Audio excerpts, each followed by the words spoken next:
democracy. Americans should be able to attend a political rally and express their political beliefs without fear of violence. And political candidates for our nation's highest office should be confident that their safety will never be compromised for their service. And although we're still learning about the shooter's motive, this attack was a shocking reminder that the threat of political violence is alive and well in our country. By all accounts, this was an inexcusable security and planning failure.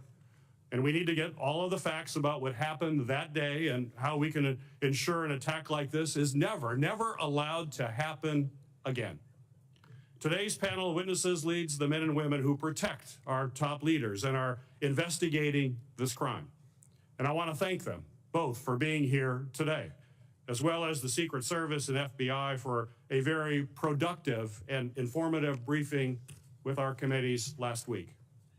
Today, our witnesses will help us begin to answer critical questions and get the information that we need to implement reforms that are clearly needed to strengthen security protocols for the U.S. Secret Service and the people who receive their protection. The Homeland Security and Governmental Affairs Committee has already begun that work. This discussion comes in the midst of a bipartisan investigation that Senator Paul and I have launched, in which we launched shortly after the assassination attempt took place. Our teams are still collecting critical information, speaking to law enforcement, and piecing together the details of this event.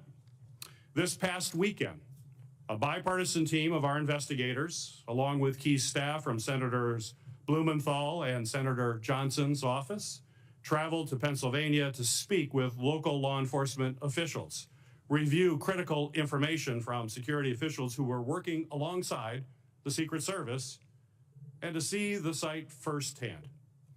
And I want to thank the incredibly brave local law enforcement officers in and around Butler County who responded that afternoon and who met with my staff this past weekend.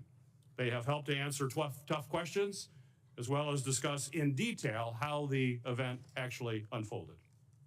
I also want to thank the owners of Butler Country Farm Show and the American Glass Research for allowing my staff and law enforcement to walk the grounds and examine the roof of the building the gunman was able to assess. We greatly appreciate your assistance. I've also requested documents along with Senators Paul, Blumenthal, and Johnson related to security preparations, intelligence gathering on potential violence prior to the attack, and detailed explanations of the security response from federal, state, and local authorities. As part of our ongoing investigation, we also seek to speak with additional federal law enforcement personnel, including Secret Service agents who were responsible for securing the event. Today's hearing is an important opportunity to ask critical questions and to begin to give the American people the transparency and the answers that they certainly deserve. There are still many unanswered questions. We need additional information about the Secret Service's advanced planning efforts, the decisions surrounding sniper and counter-sniper team use, placement, and coordination. We also need answers about what appears to be a problematic communication system that limited efforts to relay information and respond to events as they unfolded real time. And while today is focused on asking difficult questions about what went wrong, I also want to thank the men and women of the Secret Service who in an instant will lay their lives on the line to protect our nation's leaders. They have incredibly challenging jobs, and they must continue their mission no matter what our hearing and investigation reveals. I'm also grateful to our Senate Judiciary Committee colleagues for joining us in this important discussion. Given their key role in oversight of both of the agencies represented before us today, and it's very clear that the U.S. Senate is focused on a productive conversation that will generate real answers and real reforms. And I appreciate all the work from members of both of our committees to help us achieve this absolutely essential goal. I would now like to recognize Ranking Member Paul for his opening remarks. 18 days ago, a would-be assassin managed to climb onto a roof 400 feet from the stage where the former president and leading presidential candidate Donald Trump was speaking. The assassin's bullet struck President Trump, narrowly missing a fatal blow thanks to a last-minute head turn. Tragically, not everyone was so fortunate. A beloved husband and father in the audience was killed, his life stolen in an instant. 2 others remain seriously injured, their futures uncertain. The lives of law enforcement officers working the event and those in the audience have been forever changed. Yet the media has shamefully moved on to other stories, and Google has been caught trying to suppress iconic images of a bloody Donald Trump, images showcasing the resolve of our nation in the face of the attack. But the American people have not forgotten, and we will not forget. There is no question that this was a monumental failure by the Secret Service. They had one job, and they failed. We know that. What remains unclear is who specifically failed, how they failed, and what must be done to ensure that something like this never happens again. America deserves to know that those responsible for this failure are, frankly, not going to be in charge of securing the upcoming Democrat National Convention. We need to know that someone's been placed on suspension, that someone won't be in charge of the next Donald Trump rally. Now, I was encouraged to hear that the acting director, Rowe, has initiated a disciplinary investigation in addition to the ongoing Secret Service policy review. This is an important step. However, real accountability will require a comprehensive examination of all the facts, which still remain unclear. This past Friday, my investigative team went to Pennsylvania to meet with local law enforcement and document the scene. One of the concerning things my team was told is that no one from Secret Service has talked to them since the shooting. I don't know how an investigation into what failed can be conducted without talking to the officers and agencies who were relied upon to do much of the work. Many questions remain unanswered about the planning and performance of security for July 13th. While a host of errors led to this security disaster, we now know local enforcement officers were suspicious of the shooter 90 minutes in advance of the shooting. There are 2 glaring issues we need to focus on. First, why were the AGR grounds and the roof left unattended? Why was the AGR building, the shooter's perch, left outside the perimeter? Local law enforcement told my staff that they specifically flagged the vulnerability of the building to the Secret Service and were told that it would be taken care of. Clearly, these vulnerabilities were not addressed. Second, why was Donald Trump allowed to take the stage, and why wasn't he removed from the stage when a suspicious individual was taking increasingly suspicious activities? Over 20 minutes before President Trump began his speech, the Secret Service Command Center had been made aware of an individual with a rangefinder. At least 10 minutes before it was confirmed, the Secret Service's counter-sniper team had been made aware of the suspicious subject and provided a photograph and a detailed description. Why was the event not delayed until the individual was found and checked out? Interviews with local law enforcement paint a different picture in critical places from what we have been told by the Secret Service in other briefings. Now we need to hear from the Secret Service agents responsible for security that day. Our committee has formally requested interviews with those agents, but we have not yet been allowed to speak to them. I expect Director Rowe today to tell us when we will be allowed to talk to these people. Finally, let me close with this. Mistakes, grave mistakes were made on July 13th, but that does not take away from the bravery of dozens of federal, state, and local officers that day. We are grateful for their sacrifices and professionalism. They deserve the truth now also. It is our duty and our utmost responsibility to ensure that we learn from this failure and hold those responsible accountable. I would now like to recognize Chairman Durbin of the Senate Judiciary Committee for his opening remarks. Thank you, Senator Peters. This is a rare joint meeting of the 2 committees, but we have matching jurisdiction, and I think it's the most efficient way to get to the truth. So thank you for letting us join you today. We've all seen the movies. We've read the books. The international assassin with sophisticated technology, elaborate plans, well-honed skills, sets out to kill a leading political figure in the United States. But how does that match the reality of what happened in Butler, Pennsylvania, when a 20-year-old introverted college student outsmarted one of the most sophisticated American law enforcement agencies in history, came within an inch of killing a former president of the United States? That's why we gathered today to ask these hard questions. There's more to this story and other aspects that we ought to consider as well. We cannot lose sight of the factor that contributed to the violence on July 13th. Widespread, easy access to AR-15 military-style rifles. While we rely on the Secret Service to protect elected officials, we must acknowledge the unique challenges they face in light of the proliferation of weapons of war on our street. Pennsylvania, like many states, allows individuals to openly carry a loaded rifle without a permit. To make matters worse, assault rifles can easily be purchased from unlicensed dealers without a background check because of dangerous loopholes in our gun laws. The same kind of firearm has been used to carry out mass shootings in Newtown, Uvalde, Las Vegas, and Highland Park, Illinois, killing dozens of children and adults and injuring many more. Looking across this dais, I recognize we have our differences on many issues, but when it comes to the protection of the president and presidential candidates, we should stand united. We know that protecting our elected officials is essential to a functioning democracy. I hope this hearing can be an example of how we will work together on a bipartisan basis to not only understand this shocking event, but to ensure it never happens again. We must do this without the incendiary language and conspiracy mongering that too often dominates our political discourse today. Ongoing investigations by the Secret Service and the FBI are critical, but Congress, the victims' families, and the American people deserve transparency and accountability now. I'll now turn to my partner on the Judiciary Committee, Ranking Member Lindsey Graham. Thank you, Mr. Chairman. Several of us from the military have a military background. If this happened in the military, a lot of people would be fired. And if a lot of people are not fired, the system failed yet again. Having said that, the people who are brave and jumped on the stage to protect the president need to be applauded.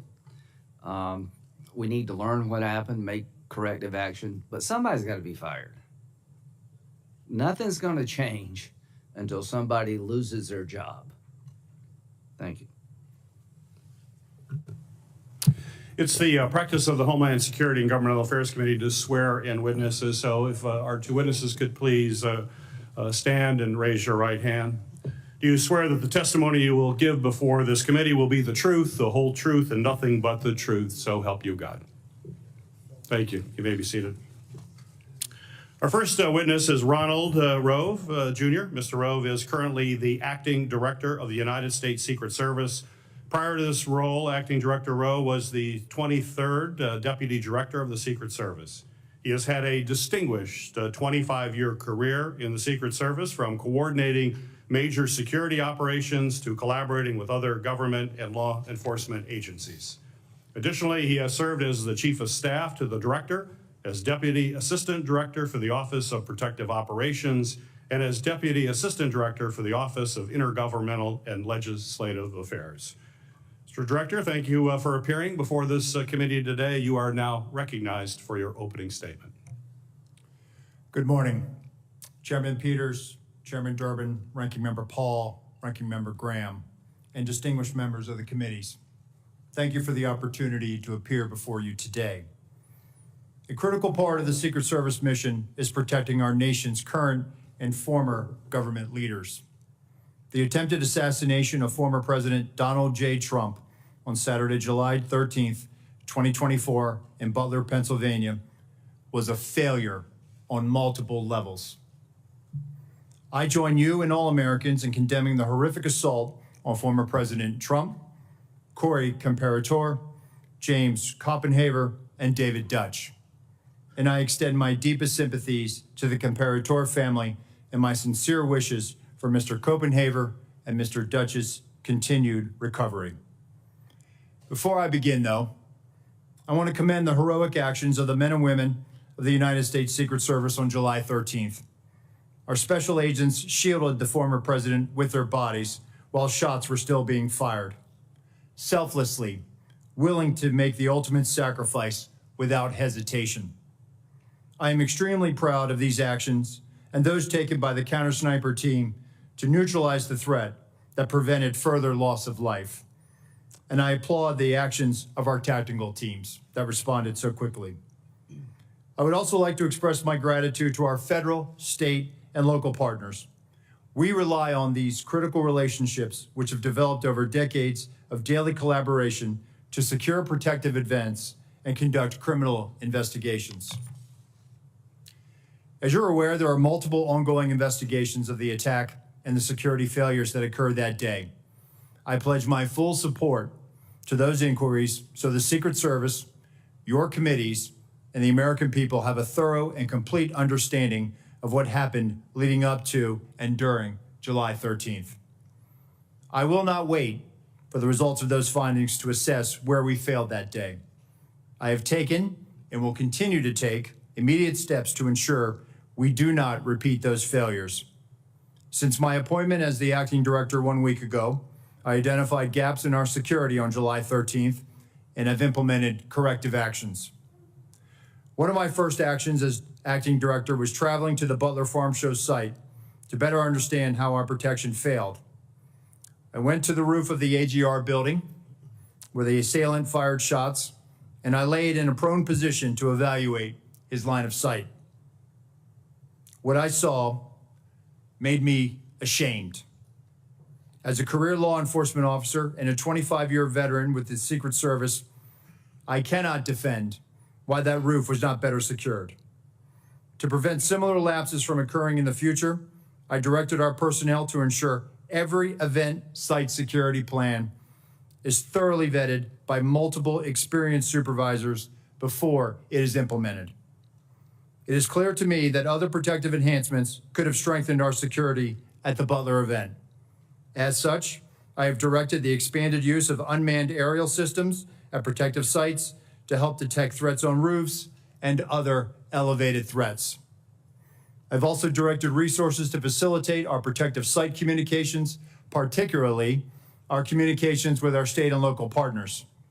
In addition, I have instructed the asset request for Secret Service protective details to be approved expeditiously and have ordered the maximum use of requested personnel at protective sites to address this heightened security environment. I've heard your calls for accountability, and I take them very seriously. And given the magnitude of this failure, the Secret Service's Office of Professional Responsibility is reviewing the actions and decision-making of Secret Service personnel in the lead up to and on the day of the attack. If this investigation reveals that Secret Service employees violated agency protocols, those employees will be held accountable to our disciplinary process. With respect to congressional investigations and requests for information, I instructed my staff to provide full cooperation and respond expeditiously on a continuing basis to ensure you have the information you need to conduct your critical oversight. In my testimony before you today, I will provide details on the Secret Service's advanced security planning for the Butler Farm Show site. Facts as we know them regarding the incident itself, known breakdowns in executing the security plan, and corrective actions that the agency is taking to ensure that nothing like this happens again. But I do not believe that inadequate time to plan for this event was a factor in the failure. As you saw in my written statement, I am prepared to provide an overview of the security planning leading up to and during the July 13th attack. However, I would like to point out that based on what I know right now, neither the Secret Service counter-sniper teams nor members of the former president's security detail had any knowledge that there was a man on the roof of the AGR building with a firearm. It is my understanding those personnel were not aware the assailant had a firearm until they heard gunshots. Prior to that, they were operating with the knowledge that local law enforcement was working an issue of a suspicious individual prior to the shots being fired. I regret that information was not passed to Congress and the public sooner with greater frequency. And I fear this lack of information has given rise to multiple false and dangerous conspiracy theories about what took place that day. And I want to debunk these theories. Let me address one conspiracy directly. The Secret Service counter-sniper neutralized the assailant within seconds after the assailant fired his weapon. That counter-sniper had full discretion to use deadly force to stop an attacker and did not need to seek authorization to fire. I am immensely proud of the selfless dedication of our employees to the mission. Every day, across the globe, the men and women answer the call to protect our nation's leaders, and the standard is no fail for a reason. During our current high operational tempo, I want and I need to ensure that the Secret Service workforce are uplifted so they can focus on carrying out the mission. They have my full support, and I'm confident in their abilities to ensure the safety and security of the people we protect. They are worthy of trust and confidence, and they deserve your support as well as the support of the American people. Chairman Peters, Chairman Durbin, Ranking Member Paul, Ranking Member Graham, and members of the committees, thank you for the opportunity to testify at this joint hearing.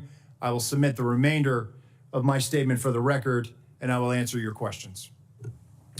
Thank you, Mr. Rowe. Our second witness is Paul Abbate. Mr. Abbate is the Deputy Director of the Federal Bureau of Investigation at the Department of Justice.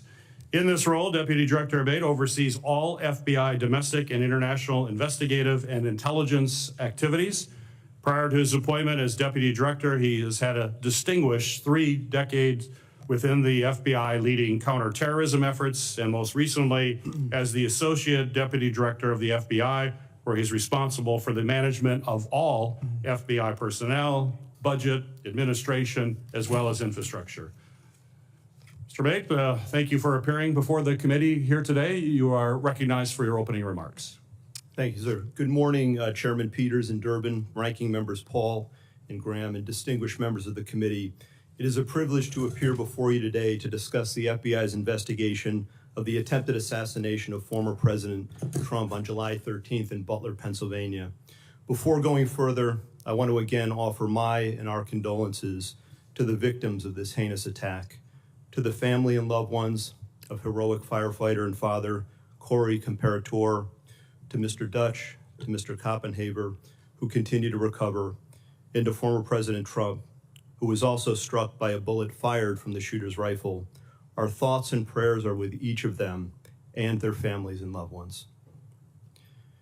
Within minutes of the attack, the FBI field office in Pittsburgh, Pennsylvania, received notification of the assassination attempt and responded to the scene immediately with a surge of resources, quickly moving forward on the investigation. From the outset, the FBI has been investigating this attack as an assassination attempt and an act of domestic terrorism. Our team continues to conduct a full, thorough, and objective investigation, and will continue to follow all leads and avenues of investigation to logical conclusion, leaving no stone unturned. While it's not typical to provide details of an ongoing investigation, this, as we all know, is an extraordinarily tragic set of circumstances of the utmost national importance, making it essential to inform the American public and Congress what is known right now with full transparency. The investigation remains focused, of course, on determining motive, identifying any potential co-conspirators or others with knowledge of the attack, and building out a timeline of shooter Thomas Crook's actions in advance of and during the attack. Thus far, though absolutely nothing has been ruled out, the investigation has not identified a motive, nor any co-conspirators or others with advanced knowledge. To date, the FBI team has conducted more than 460 interviews, executed search warrants, including at the shooter's residence, and seized electronic media to include phones, laptops, hard drives, and thumb drives. Legal process has been issued to dozens of companies, and we've received more than 2,000 tips from the public. The full resources of the FBI have been brought to bear in furtherance of the investigation. Agents, analysts, professional staff, experts. I've personally visited the site of this horrific attack and seen firsthand the work of FBI Pittsburgh and our partners on the front line, and want to thank all involved for their ongoing and tireless efforts to get the answers that we need and to deliver justice. Specialized resources deployed included evidence response teams, victim services specialists, laboratory and operational technology division resources to process physical and digital evidence, a shooting reconstruction team. Additionally, our explosive experts have analyzed the 3 IEDs recovered, 2 from the shooter's vehicle, 1 from the family residence. And our behavioral analysis unit, importantly, is helping to build a profile of the shooter to include his mental state. Next, I want to provide a brief highlighted overview of the timeline that has been established to date through witness interviews and other information. Again, this is our understanding at present and is subject to change and further refinement as more facts are collected. On July 3rd, the rally in Butler, Pennsylvania was announced. On July 6th, the shooter registered to attend the rally and performed a search for, quote, how far was Oswald from Kennedy? On July 7th, the shooter traveled from his home to the Butler Farm Show grounds and remained there for approximately 20 minutes. We assess this shows advanced planning and reconnaissance on his part. On July 12th, the shooter traveled from his home to the Clairton Sportsman Club, where he practiced shooting. On the morning of July 13th, at approximately 10 a.m., the shooter returned to the farm show grounds and remained there for about 70 minutes before returning home again. At approximately 1:30 p.m., while at the residence, the shooter's father gave him a rifle for the purpose, he believed, of going back to the sportsman club. About 25 minutes later, the shooter purchased ammunition while en route to the Butler Farm Show grounds. The subject then arrived at the scene and was moving around the farm show grounds close to the American Glass Research AGR building, from which he ultimately committed the attack. Shortly thereafter, at approximately 3:51 p.m., the shooter flew a drone approximately 200 yards from the farm show grounds for about 11 minutes. The drone and controller were later found in the subject's car. Analysis has not revealed any photos or video taken by the drone, but we can confirm that he was live streaming at the time and would have been able to view it on his controller. The first reported sighting the shooter by local law enforcement was at approximately 4:26 p.m.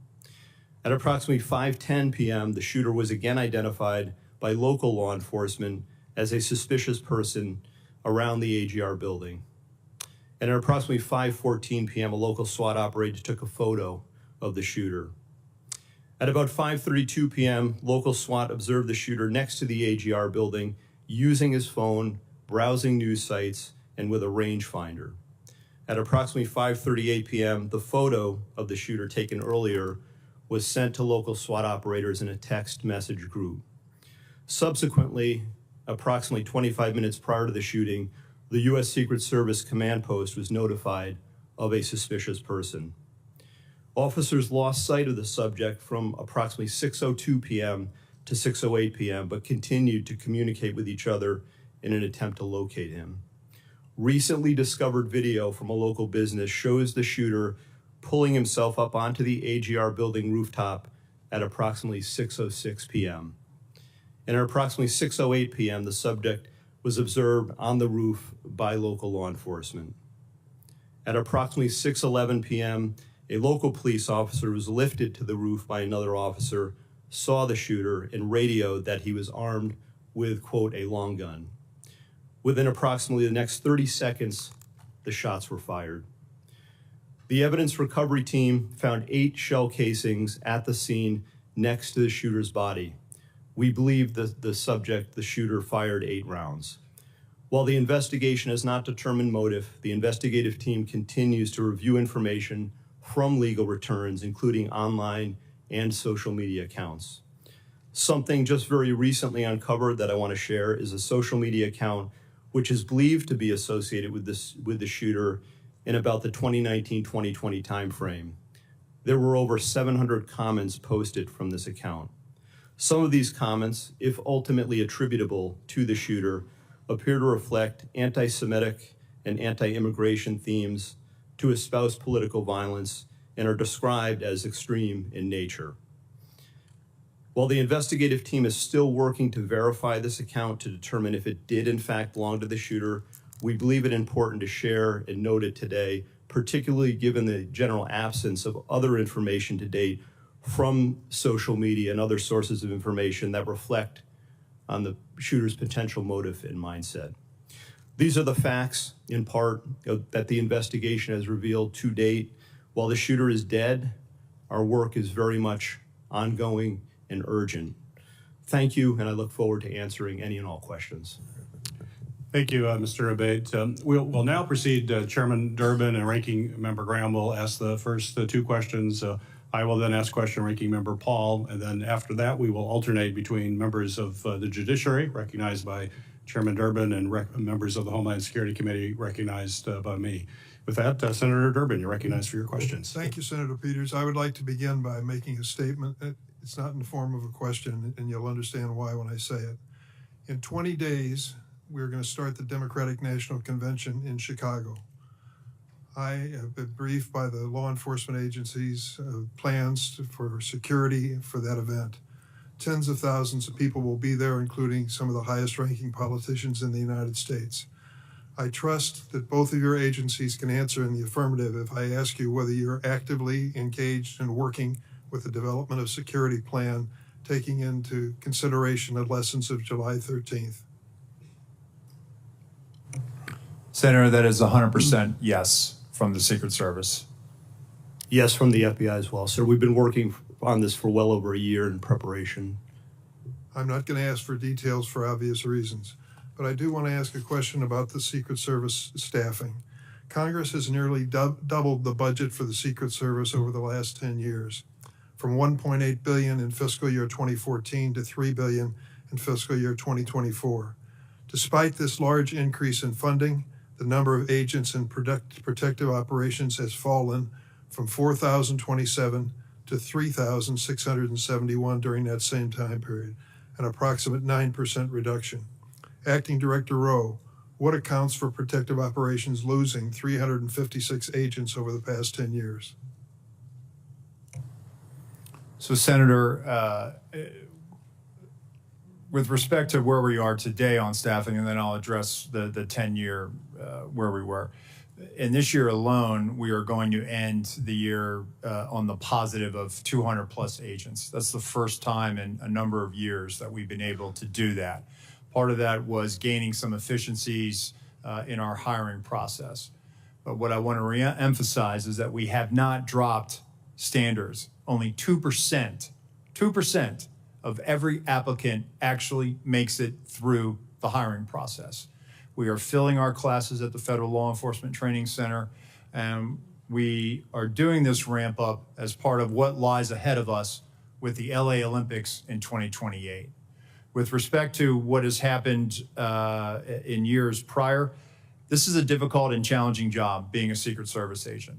Living your life by somebody else's schedule, constantly away from your family, constantly having to meet increased operational and investigative demands, which we gladly do, but it's not for everyone. And I think there are times where people have to make tough choices and they decide to leave the agency.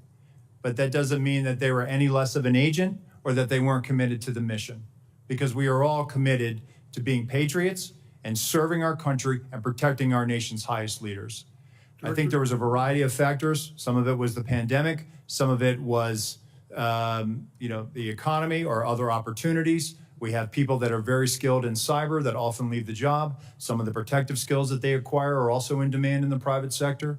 But some of the mechanisms that we put in place just in the last year is also retaining our workforce. And that's what we are focused on right now. The Government Accountability Office has determined that restaffing from these losses have been slowed due to a number of factors, including the years-long background checks for prospective agents and the assignments agents must work through before being assigned to protection. Given these constraints, what steps have you taken to improve recruitment?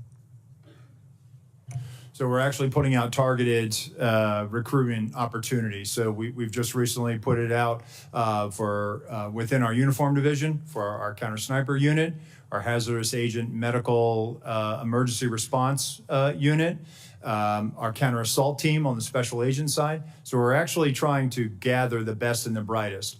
And I will tell you that we are having great success with a lot of these vacancies. But what I want to reiterate is that, for example, on the counter assault vacancy, we had 700 applicants that applied for this. Really, what we will glean after they make it through the process, and they have to be able to hold a top secret SCI clearance, will be, if we realize 15 out of that tranche, that's a 2% pass rate. So it is very competitive, and we are trying to make sure that we are getting the best and the brightest without dropping standards. One last question for either one of you. What is the purpose of a rangefinder? And once this assassin was identified as using a rangefinder, wasn't that proof positive that he was a dangerous individual? So I'll say, Senator, that obviously somebody is trying to determine where they are in proximity to a location, a fixed location. I'll defer to my colleague here, but I believe it was a recreation or sports related. I thought I had read that it was a golf range finder. Nonetheless, it still would have provided him the ability to provide the distance that he was away from his intended target. Wasn't that enough? As far as raising suspicion, Yes, I think he was identified as being suspicious by local law enforcement. and nothing happened. Well, I know that local law enforcement was attempting to locate him. Thank you, Mr. Chairman. Thank you, Member Graham. Thank you. Let's go back to the resources. Do you need more money? Senator, listen, there is a single branch, or a single agency in the executive branch that that needs more money. Everyone would take more resources. We've had a great relationship with the Department of Homeland Security, the Office of Management and Budget. Do you feel constrained to ask for more resources by anybody? No, sir, we don't. And actually, we have a great relationship with our appropriators and obviously the authorizing committees, and they have always looked out for the Secret Service. So I would encourage you to think big when it comes to resourcing the department in light of what happened here. At the time of the shooting, the Iranians were threatening high-level American officials, including President Trump, right? Senator, it's widely Is that known. right? FBI? Yes, Senator, that's 100% Did that correct. factor into the security footprint? So, Senator, what I will say is that it is widely known that the Iranians do not like us. I would refer you to the National Well, it's not Security. that they don't like us. They threatened to kill certain people, Yeah. and they named them. Correct, sir. But I can't publicly It's comment. not like, I hate America. I'm going to kill these 3 guys. Right. I cannot publicly comment, sir, on. Well, they on- publicly comment on it. I mean, it's not But what Senator, you what think. I'm trying to say is I cannot publicly comment Okay. on what Fair enough. intelligence, but I Fair can enough. assure you that we do a threat-based protective model. I'd like to have that model provided to the committee. Could you do that? Yes, sir. Could you also give us the protocols that are in place to secure a site like this? Yes, sir. Okay, thank you. One, the protective detail around President Trump, I know them all very well. They're brave men and women. And these questions is not to belittle anybody. They're trying to find out how the system fails so badly.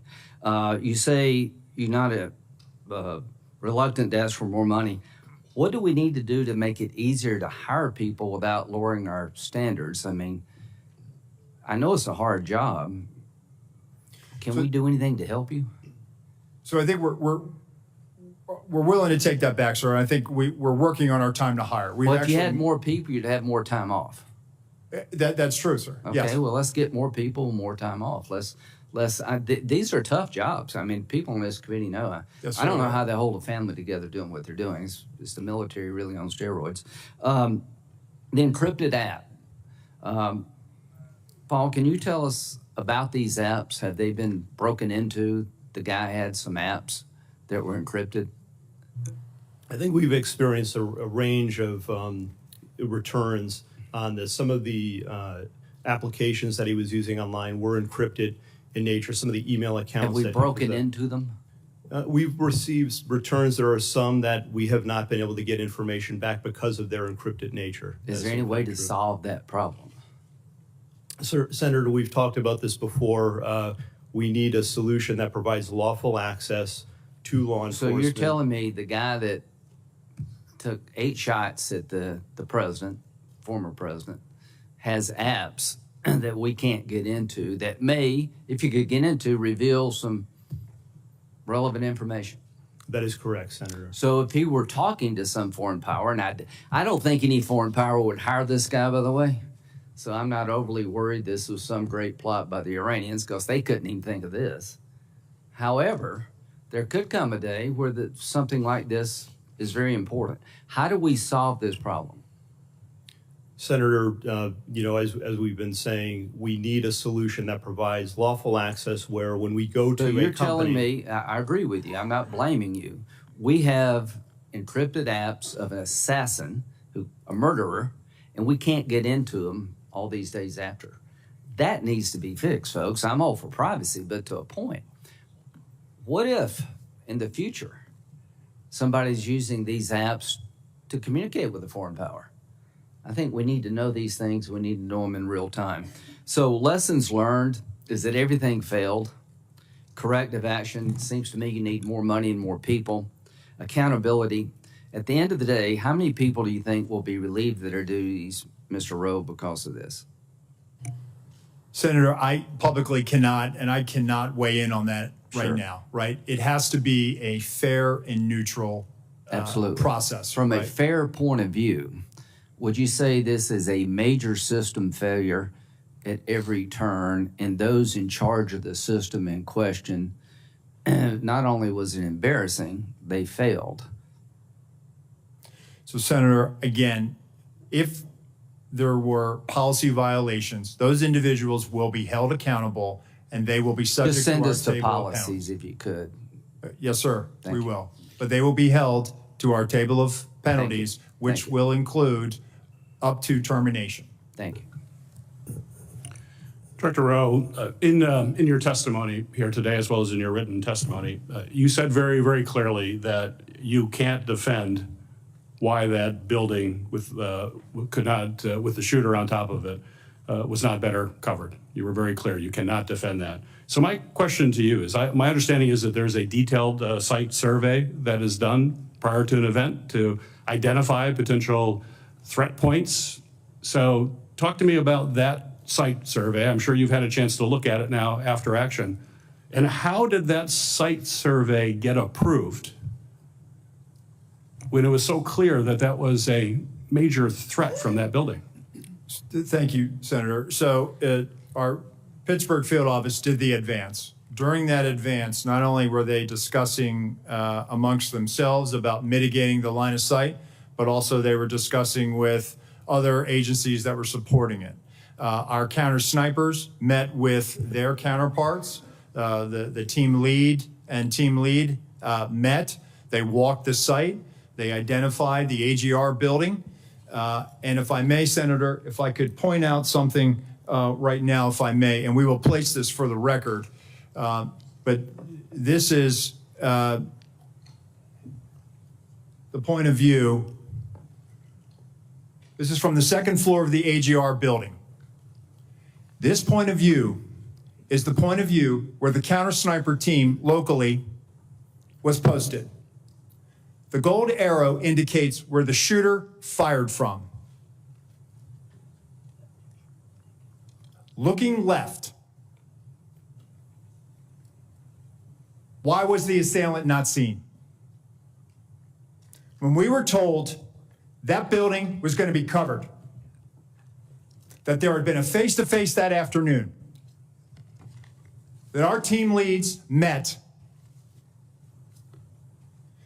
this was the view.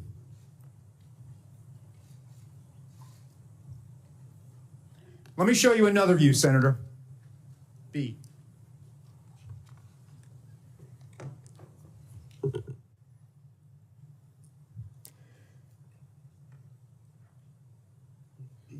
This view is a reenactment by one of my agents. Laying flat. There is a 5-inch rise on the middle of that roof. The assailant would have had to present his bore over that to get his shot off. The view underneath reflects the perspective that he would have had. Again, I call your attention back to the first exhibit if they'd have looked left. Give me C.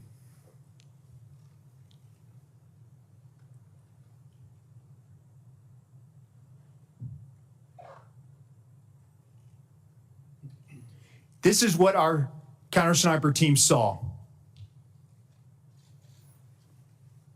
Shooter, no elbows. You barely make out the crown of his head. Below it, the assailant up prone. And let me just tell you, our counter sniper, this individual, I know him. I consider him a friend. He has covered me operationally in conflict zones.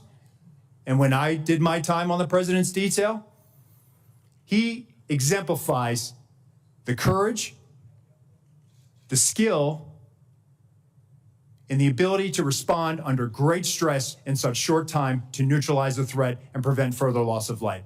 Getting back to your question, Senator, these were discussions that were had between the Pittsburgh field office, the local counterparts, and everyone supporting that visit that day.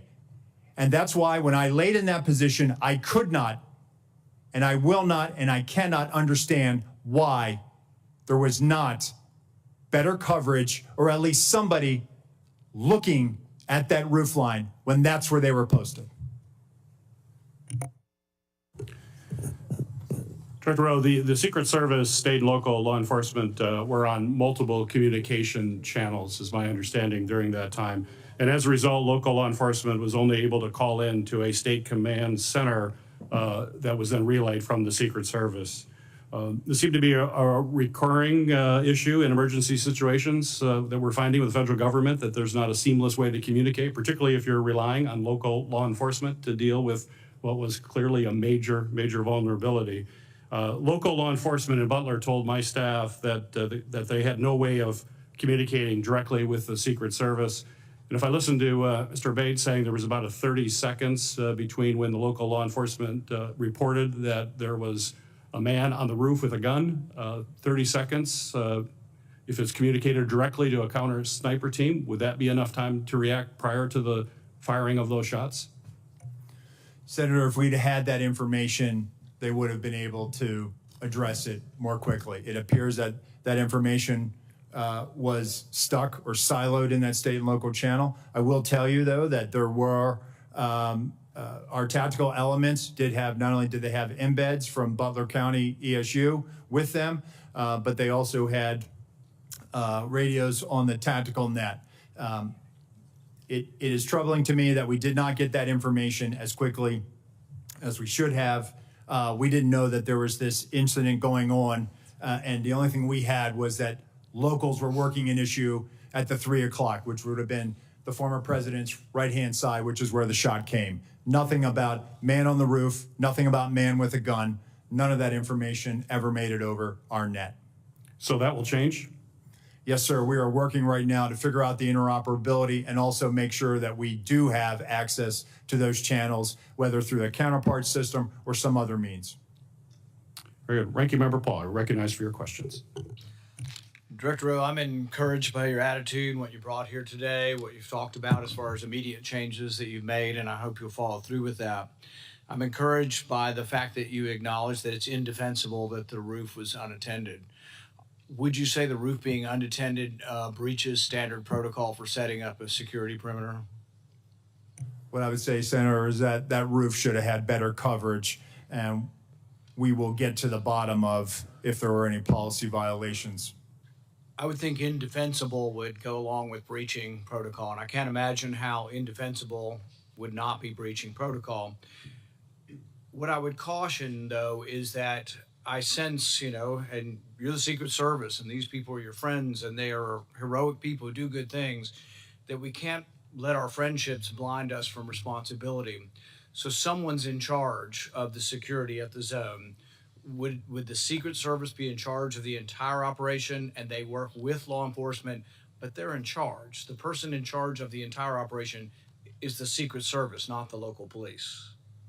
You're correct, sir. This is a failure of the Secret Service. So that's what I mean. And look, I don't wish anybody harm. I appreciate the bravery of the Capitol Hill Police. I was at the shooting at the ball field. I've heard 100 shots coming my way. Fortunately, none came to me. But I appreciate the bravery of all the people who protect us.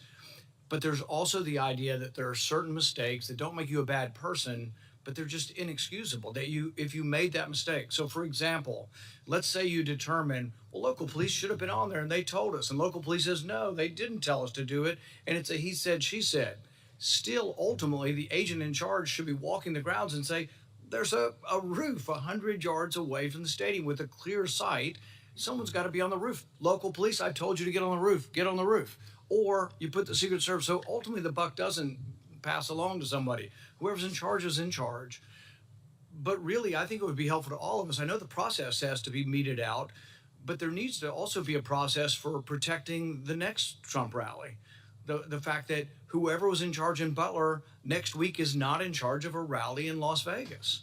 And so I think you really should say that. You should simply say that the leadership from that event is going through a process, but until that process, they won't be in charge of the Democrat National Convention. That would reassure a lot of people that they won't be in charge of security until it's determined. Can you tell us something to that accord? Yes, sir. So I can tell you that the team planning the Democratic National Convention, that is a national special security event. That team has been on the ground. That's from D.C. With support from our Chicago field office. But I just want to reiterate that our Pittsburgh field office staff, they are wearing this harder than anybody right now in the Secret Service. Right. They feel completely demoralized. And what I'm trying to do is also let them know that, listen, they need to be focused on the mission at hand.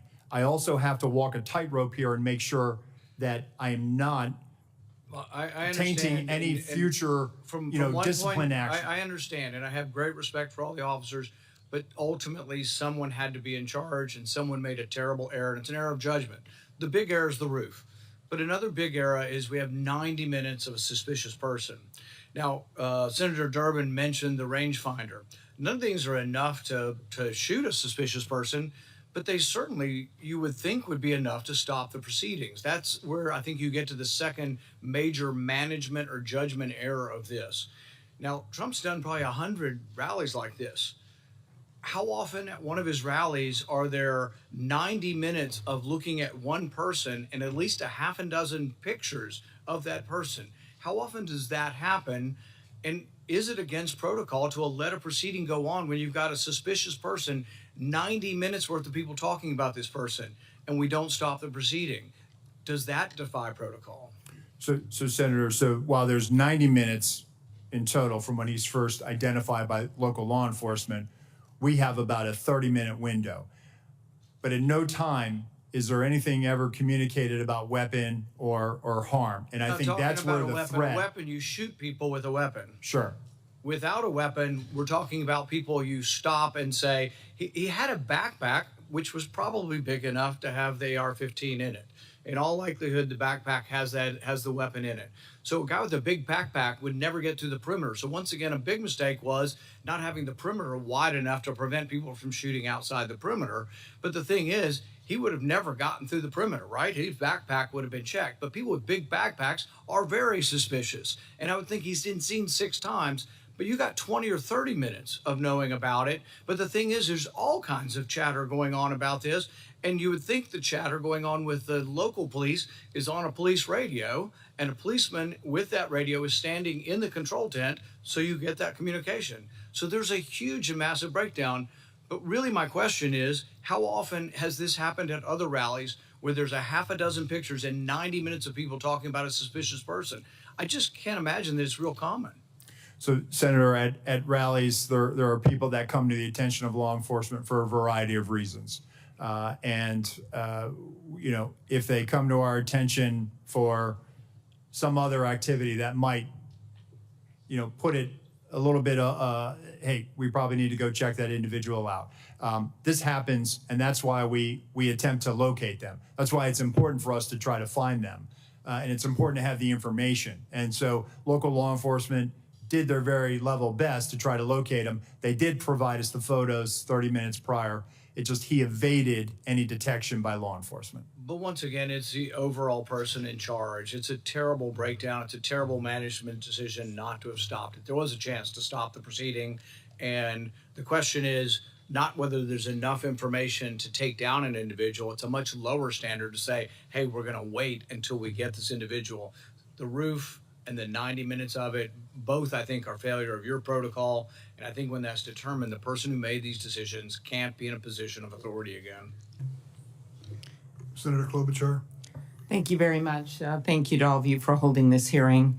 I appreciated Actor Director Rowe when we had the classified briefing, and also today, taking responsibility for the agency and your own personal emotion and reaction to your visit and what had gone wrong. For the people in my state that keep asking me, I just don't get how he got on the roof. I know we've gone through great details and a lot of examination. Could you just give a minute on what went wrong and how you think it can be fixed? Because I think it's just going to help to dispel the conspiracy theories. There are some people that think it didn't really happen, which of course is completely ridiculous. It did. There are some people that think all kinds of conspiracies went on within the government, which is also false. But could you just tell them what went wrong so they understand? Thank you, Senator. I've thought long and hard about this. I think this was a failure of imagination, a failure to imagine that we actually do live in a very dangerous world where people do actually want to do harm to our protectees. I think it was a failure to challenge our own assumptions, the assumptions that we know our partners are going to do everything they can, and they do this every day. But we didn't challenge our own assumptions of, we assume that someone's going to cover that. We assume that there's going to be uniform presence. We didn't challenge that internally during that advance. So moving forward, I've directed that when we're talking to people and we're making requests, we are very specific about what we want. We are providing explicit instructions on exactly what our expectation is and what we need them to do and what we want them to do. That's the only way that we're going to be able to move forward beyond this. And let me just tell you that our state and local law enforcement partners are the best. So this belief that somehow they are less than federal law enforcement or they're less than the Secret Service. They're out there patrolling communities every day. They're the ones out there going into hazardous conditions every day. They know their communities. They have the ability to enforce state and local laws. Our advanced agents do not. Right. We need them, and we need them to be partners with us. And I think we need to be very clear to them, and that may have contributed to this situation. Yeah, appreciate that. I have the same respect. Next, one of the things you mentioned to me was, and to all of us, was in this other briefing, was just the texting protocol. And I think a lot of us think about this in non-security settings, about how people are just texting all the time instead of talking, and how it takes their eyes off, in your case, the target. Could you talk about what might have gone wrong there and how you think things could change when there's the hope is that their eyes are constantly on the scene and on the potential targets and risks? Thank you, Senator. So again, we need people focused on the problem or on their area of responsibility. It was great that there was a text chain, but that communication needs to go over the net. It needs to go over a radio channel so that everyone has situational awareness of it. The point I was making in the closed door briefing is that we have to get to a point now where we are using our radio systems to have that collective awareness of this.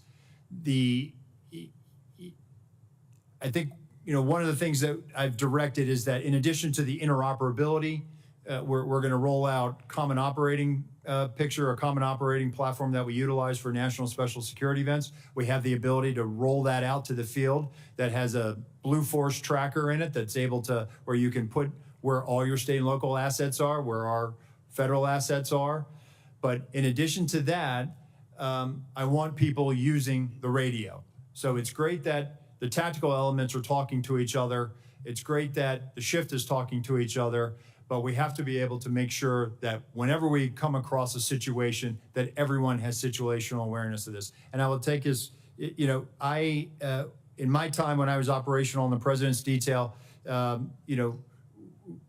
we were given the explicit instruction, hey, if you're going to pass it, if it's relevant enough that you feel like you need to pass that information, do it over the radio. And that was the protocol that we had. And I think over the years, perhaps with the advent of technology and smartphones, perhaps we've gotten away from that. But we need to get people back on the scope, back on mission, back focused on what they need to be responsible for. Okay, and the next question I'll put in writing. Thank you very much of you, Mr. Abbate, but it's just pointing out that we've seen this rise in threats against members of Congress, which of course is relevant to this.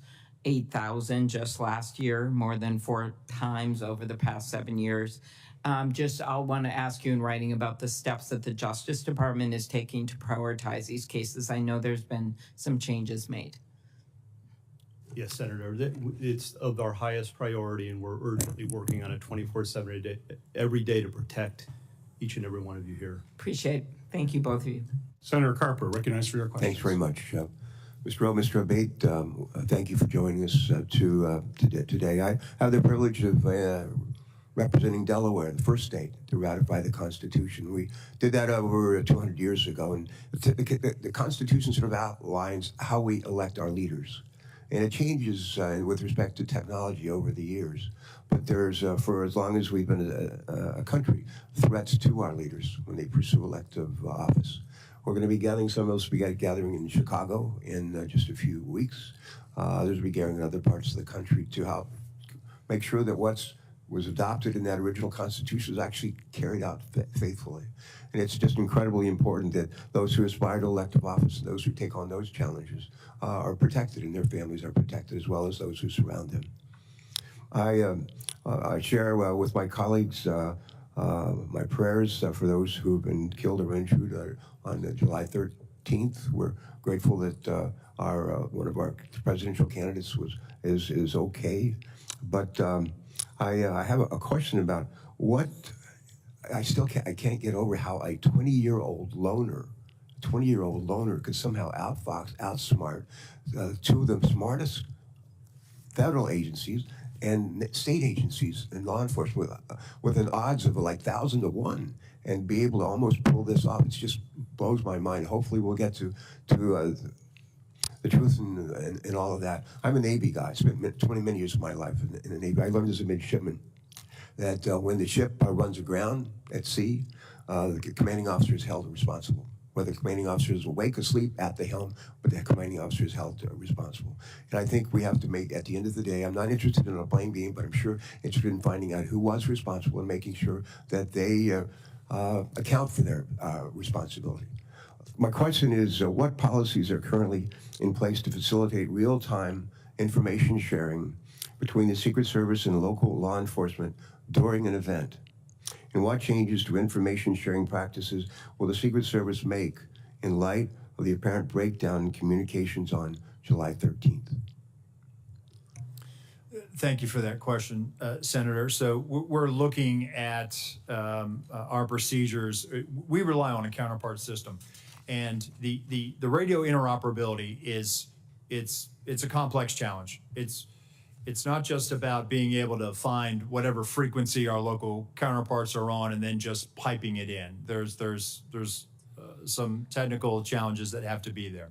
So to alleviate that, we've always relied on a security room where we have representatives from the local agencies. Those individuals are there to, one, bring their own radio and then relay relevant information that would impact our security plan.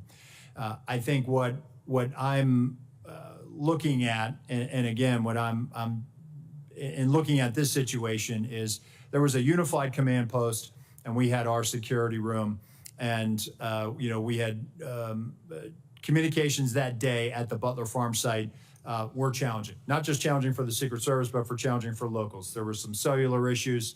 There were radio issues. And you saw that with the testimony from the colonel from Pennsylvania State Police last week in the House. So I think as I'm thinking about this, I think we need to consider what is our model moving forward. And I think we need to be where the greatest amount of partners are when that information is being discussed. The other thing that I'm looking at is we need to also make sure that we have redundancies as far as cellular on the ground. or additional repeaters. And so I've directed our Chief Information Officer to do that, and we are rolling assets out now supporting campaign sites. Thank you. Thank you for that. Mr. Abbate, quick question. Based on the initial information you've gathered from the investigation, do you believe there were any actions taken by the shooter in the weeks, days, or hours leading up to the shooting that should have caused alarm and grabbed the attention of law enforcement? He did not have any interactions with law enforcement leading up to this, Senator. We haven't found anything yet that would have alerted law enforcement or FBI or Secret Service to his intention activities in advance of this event. I will note, however, to your prior question, that we do have a very strong relationship, an integrated relationship between FBI and Secret Service and every other federal, state, local agency you can imagine. We have constructs like the Joint Terrorism Task Forces and Violent Crime Task Forces where we're cross-embedded with each other. And when it comes to this event and others like it, we're always talking in advance. In fact, with respect to this event, we did have a meeting between U.S. Secret Service and FBI in the days leading up to the event to assess whether there was any information or intelligence pertaining to a threat against the rally or to former President Trump or anyone else there. There was an absence of that in the lead up specifically. And again, none of us had any information in our holdings with regard to the ultimate shooter. All right, thank you for that. Thanks very much, both of you. Next on the Senate Judiciary Committee is Senator Grassley. Yeah. Mr. Chairman, I'd like to introduce my oversight letters and investigative documents into the record. This is information I've already made public. Without objection. Okay, thank you. I'd also like to call my colleagues' attention to a legislation that Senator Cortez Matos and I've introduced would require Senate confirmation of the Director of the Secret Service. I think this is very important because no other agency has a no-fail mission. Mr. Rowe, in your written testimony, you stated that that to prevent similar lapses like the one on July 13th from happening again, you'll ensure every event site security plan is thoroughly vetted by multiple experienced supervisors before it's implemented. Based on your testimony, the security plan for the Butler event deviated from the Social Security standards. How would vetting by multiple experienced supervisors fix that? So, Senator, I think having many eyes on a particular problem set helps. That way you don't have tunnel vision. You just focus in on one thing. And so that's why I think it's important, not only at the field office level, but also at the detail level. And part of what we had started doing with the former president's detail is having them send out site agents, having them send out supervisors. And I think having that collaboration and having additional eyes to examine the problem will make sure that we're not missing anything. And I think I want that surety for myself. I think you've answered my question. Yes, Let me sir. go on. Also to you, in your written testimony, you stated that you, quote, regret that information wasn't passed to Congress.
The shooter and his own drone use. Why is the Secret Service dependent upon local cellular network? Does the Secret Service have a backup plan?